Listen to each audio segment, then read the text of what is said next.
Mount St. Helens. Remembering the day the sleeping giant awoke 45 years ago, Mount St.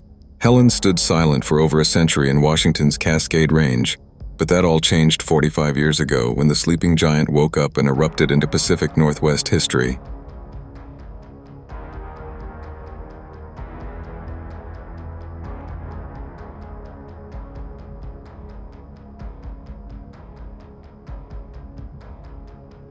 At 8:32 a.m. on May 18, 1980, a 5.1 magnitude earthquake rattled Mount St. Helens, and the north side of the volcano's summit began to slide down the mountain. The landslide of rock and ice was the largest in recorded history, according to the U.S. Geological Survey.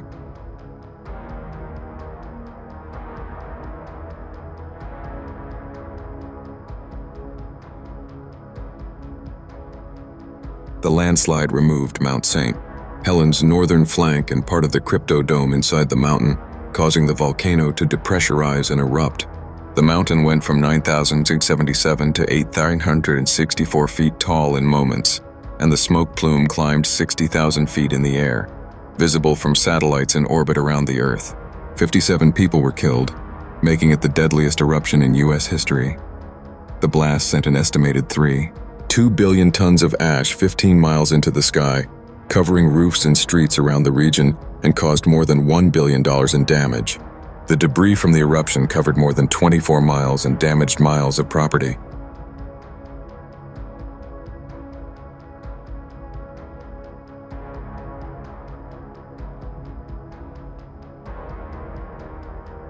The blast devastated an area about 19 miles wide from east to west and more than 12 miles north from where the summit was, according to the USGS.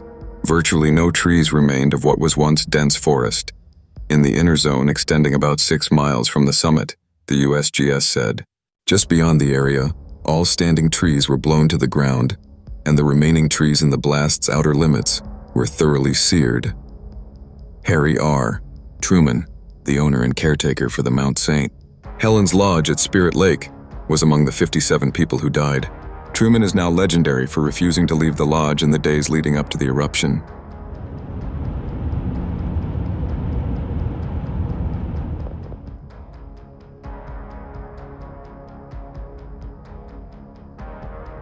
Como news crews had been visiting the mountain for weeks before the blast as it rumbled and burped.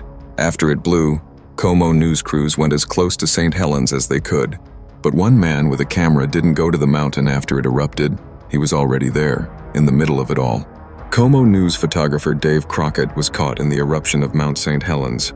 Afraid he would miss out on the story of a lifetime, Crockett woke up at 3 a.m. He was confused at first, then awestruck, frightened, and exhilarated at the same time. And then the mountain came after him with a churning flood of boulders, trees, and mud.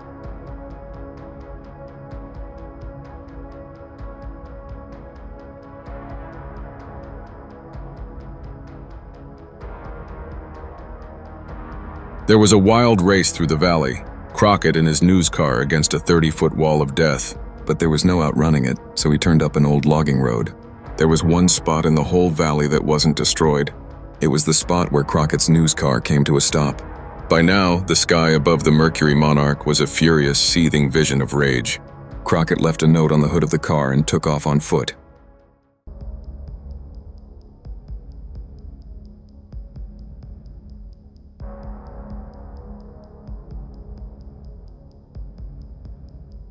Crockett let his cameras roll as he struggled amid the choking ash and nearly pitch-black skies to stumble to survival in what is perhaps the most iconic footage of the eruption. "Dear God, whoever finds this," he said as only a sliver of light is visible. "You can't see this, I'm sure it's too dark, but I left the car behind. As you can tell probably from this picture, I'm walking towards the only light I can see at the top of a ridge.